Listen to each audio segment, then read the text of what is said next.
Hello friends, welcome back to my Stella's kitchen. So ನಾನಿವತ್ತು tomato chutney ಮಾಡ್ತಿದ್ದೀನಿ ಇಡ್ಲಿಗೆ. So ಇಲ್ಲಿ ಕಡಾಯಿ ಇಟ್ಟಿದ್ದೀನಿ. ಕಡಾಯಿ ಹಿಟ್ಟಿನ ತಂದ ನಂತರ ನಾನು ಒಂದು 2 ಟೇಬಲ್ ಸ್ಪೂನ್ ಅಷ್ಟು ಆಯಿಲ್ ಹಾಕ್ಕೊಳ್ತಾ ಇದ್ದೀನಿ. ಆಯಿಲ್ ಹಾಕ್ಕೊಂಡಿದ್ದಾದಮೇಲೆ ಆಯಿಲ್ ಕಾಯ್ದಿದ ನಂತರ 1 ಟೇಬಲ್ ಸ್ಪೂನ್ ಅಷ್ಟು ಕಡಲೆಬೇಳೆ ಮತ್ತು 1 ಟೇಬಲ್ ಸ್ಪೂನ್ ಅಷ್ಟು ಉದ್ದಿನಬೇಳೆ ತೊಗೊಂಡಿದ್ದೀನಿ. ಸೊ ಉದ್ದಿನಬೇಳೆ ಬಂದ್ಬಿಟ್ಟು ಫುಲ್ಲಾಗಿರೋದು, ನಾನು ಅರ್ಧ ಕಟ್ಟಾಗಿರೋದು ತೊಗೊಳ್ಳಿಲ್ಲ.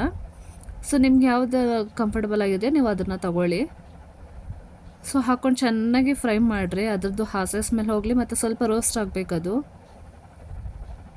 ಸೊ ಇಲ್ಲಿ ನಾನೊಂದು 7-8 ಒಣಮೆಣ್ಸಿಕಾಯಿ ತೊಗೊಂಡಿದ್ದೀನಿ. ಒಣಮೆಣ್ಸಿಕಾಯಿ ತೊಗೊಂಡು ಹಾಕ್ಕೊಂಡಿದ್ದೀನಿ. ಹಾಕ್ಕೊಂಡು ಮಿಕ್ಸ್ ಮಾಡಿಕೊಡ್ರಿ. ಇದರಲ್ಲಿ ಏನು ಮೇನ್ ಟೇಸ್ಟ್ ಅಂದರೆ ಕಡಲೆಬೇಳೆ ಉದ್ದಿನಬೇಳೆ ಚೆನ್ನಾಗಿ ರೋಸ್ಟ್ ಆದ್ರೇ ಚಟ್ನಿ ಸೂಪರಾಗಿರೋ ಟೇಸ್ಟ್ ಕೊಡೋದು. ಸೊ ಅದನ್ನು ಚೆನ್ನಾಗಿ ರೋಸ್ಟ್ ಮಾಡ್ಕೊಳ್ಳಿ. ನೋಡಿ, ಬ್ರೌನಿಷ್ ಕಲರ್ ಲೈಟಾಗಿ ಚೇಂಜ್ ಆಗ್ತೈತೆ. ಸೊ ಇದಾದಮೇಲೆ ಕಾಯಿಚೂರು ಒಂದು ಅರ್ಧ ತಗೊಳ್ಳಿ. ಅರ್ಧ ಅಂದರೆ ಅರ್ಧಗಿಂತ ಕಾಲು ಭಾಗ ತಗೊಳ್ಳಿ. ಒಂಚೂರು ಇದ್ದರೆ ಸಾಕು. ಸೊ ಒಬ್ಬೊಬ್ಬರು ಕಾಯಿಚೂರಿ ಹಾಕ್ಕೊಳ್ಳೋದಿಲ್ಲ ಮತ್ತು ಕಡಲೆಪಪ್ಪು ಹಾಕ್ಕೊಳ್ಳಲ್ಲ, ಬಟ್ ನಾನು ಇದರಲ್ಲಿ ಎರಡೂ ಹಾಕ್ಕೊಂಡಿದ್ದೀನಿ. ಸೊ ಕಡಲೆಪಪ್ಪು 1 ಸ್ಪೂನಷ್ಟು ಹಾಕ್ಕೊಂಡಿದ್ದೀನಿ, ಅದು ವೀಡಿಯೋಲಿ ಕವರ್ ಆಗಲಿಲ್ಲ. ನೋಡಿರಿ, ಇಲ್ಲೇ ನೋಡ್ಬೋದು ನೀವು ಸೈಡಲ್ಲಿ. ಸೊ ಕಡಲೆಪಪ್ಪು 1 ಸ್ಪೂನ್ ಹಾಕ್ಕೊಂಡಿದ್ದೀನಿ ಮತ್ತು ಮೀಡಿಯಮ್ ಸೈಜ್ 2 ಈರುಳ್ಳಿ ತೊಗೊಂಡಿದ್ದೀನಿ, ಚಿಕ್ಕದು ಮೀಡಿಯಮ್ ಸೈಜು. ಹಾಕ್ಕೊಂಡು ಕಟ್ ಮಾಡ್ಕೊಂಡು ಅದರಲ್ಲಿ ಹಾಕ್ಕೊಂಡು ಮಿಕ್ಸ್ ಮಾಡ್ಕೊಳ್ಳಿ.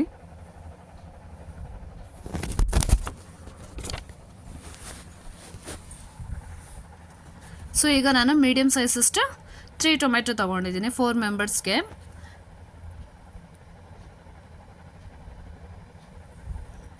ಸೊ ಹಾಕ್ಕೊಂಡು ಚೆನ್ನಾಗಿ ಮಿಕ್ಸ್ ಮಾಡ್ಕೊಳ್ಳಿ. ಅದರಲ್ಲೇ ಟೊಮೆಟೊ ಸ್ವಲ್ಪ ಕುಕ್ ಆಗಲಿ. ನೋಡಿರಿ, ಕಡಲೆಬೇಳೆ ಉದ್ದಿನಬೇಳೆ ಚೆನ್ನಾಗಿ ಫ್ರೈ ಆಗೋಗಿದೆ, ರೋಸ್ಟ್ ಆಗೋಗ್ಬಿಟ್ಟಿದೆ. ಸೊ ಇಲ್ಲಿ ನಾನು 4 ಕಲ್ಲಷ್ಟು ಬೆಳ್ಳುಳ್ಳಿ ತೊಗೊಂಡಿದ್ದೀನಿ ಮತ್ತು ರುಚಿಗೆ ತಕ್ಕಷ್ಟು ಉಪ್ಪು ಹಾಕ್ಕೊಂಡಿದ್ದೀನಿ.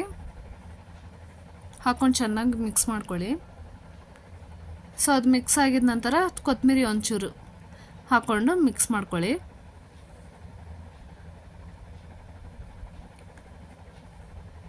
ಸೊ ಇದು ಮಿಕ್ಸ್ ಆಗಿ ಒಂದು ಸ್ವಲ್ಪ ತಾರಕ್ಕೆ ಬಿಟ್ಬಿಡಿ. ಹಾರಿದಾದ್ಮೇಲೆ ಕರ್ಬೇವಿನ ಸೊಪ್ಪು ಹಾಕ್ಕೊಳ್ಳಿ. ಸೊ ಈಗ ಆರಕ್ಕೆ ಬಿಟ್ಬಿಡ್ತೀನಿ ಒಂದು 10-15 ನಿಮಿಷ.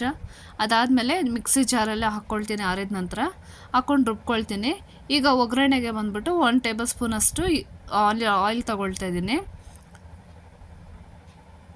ಸೊ ಆಯಿಲ್ ತೊಗೊಂಡು ಆಯಿಲ್ ಕಾದ ನಂತರ ನಾನಿಲ್ಲಿ ಸಾಸಿವೆ ಹಾಕ್ಕೊಳ್ತಾ ಇದ್ದೀನಿ ಮತ್ತು ಒಂದು ಸ್ವಲ್ಪ ಜೀರಿಗೆ ಹಾಕ್ಕೊಳ್ತಾ ಇದ್ದೀನಿ ಮತ್ತು ಒಣಮೆಣ್ಸಿನ್ಕಾಯಿ, ಆಮೇಲೆ ಕರಿಬೇವು ಸೊಪ್ಪು ಹಾಕ್ಕೊಂಡು ಆ ರುಬ್ಬಿದಂಥ ಮಿಶ್ರಣ ಚಟ್ನಿನ ಬಂದ್ಬಿಟ್ಟು ನಾನು ಅದರಲ್ಲಿ ಹಾಕ್ಕೊಂಡು ಚೆನ್ನಾಗಿ ಮಿಕ್ಸ್ ಮಾಡ್ಕೊಳ್ಳಿ. ಸೊ ಅದೇ ಜಾರಲ್ಲಿ ಒಂದು ಸ್ವಲ್ಪ ವಾಟರ್ ಮಿಕ್ಸ್ ಮಾಡಿಕೊಂಡು ಆ ಚಟ್ನಿಗೆ ಹಾಕ್ಕೊಂಡು ಇಡ್ಲಿ ಜೊತೆ ಸರ್ವ್ ಮಾಡಿದ್ರೆ ಸೂಪರ್ ಟೇಸ್ಟ್.